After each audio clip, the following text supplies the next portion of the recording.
Rifillojnë Kosovë procesi verifikimit rezultateve për subjektet politike dhe numërimi votave të kandidatëve për deputet. Ne kemi në lidhje të drejt për drejt nga Gjakova, gazetaren ton Leonita Bajrami do të na informoj për të dhënat e fundit. Leonita, sa vota kanë mbetur pa u numëruar dhe sa përqind kanë marrë kandidatët? Përshëndetje edhe për juve, atëherë tashmë qysh në orën 16 të ditës së sotme, pas një pushimi, ta themi ashtu gjysmëditor nga 12 e ditës së djeshme 31 dhjetorit në ditën e sotme 1 janar, ka nisur puna e numërimit të votave të kandidatëve për deputet në 11 qendrat komunale të numërimit, ku veç se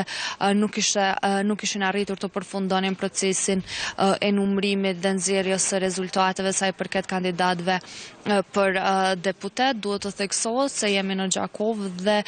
janë duke u numëruar edhe kutitë e fundit, kështu që besohet që në të gjithë Kosovën brenda natës së sotme, kur përfundon edhe ndrimi i fundit, mund të kryhet gjithë procesi i numërimit të votave të kandidatëve. Në anën tjetër është konfirmuar nga Komisioni Qendror i Zgjedhjeve që gjatë ditës së nesërme do të nisë numërimi i mbi 27.000 votave me post nga diaspora. Duhet të theksohet se pjesa e mbetur e votave të diasporës do të sillen në vend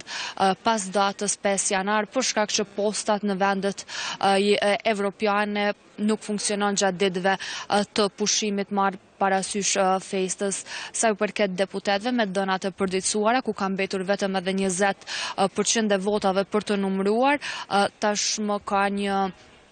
ta themi fitues të qartë ose deputet që kanë kandidat që kanë marrë një shumicë votash është Albin Kurti me mbi 280.000 vota, Glauko Njufca me mbi 220.000, Albulena Haxhiu me mbi 110.000 vota. Në anën tjetër nga Partia Demokratike e Kosovës, Prim Bedri Hamza me mbi 131.000 vota, i pasuar nga Arjan Tahiri që përbën një befasi të këtyre zgjedhjeve me 59.000 vota, pastaj përparim Gruda me 55.000 vota. Nga Lidhja Demokratike e Kosovës është Lumira Abdigjiku që ka marrë vetëm 64.000 vota, pasuar nga Hykmete Bajrami me 40.000 vota dhe Uk Rugova, një rikthim i Uk Rugovës në politik, djalit e ish-presidentit Ibrahim Rugova që ka marrë 35.000 vota. Ndërkohë duhet të pritet edhe numërimi i votave me kusht dhe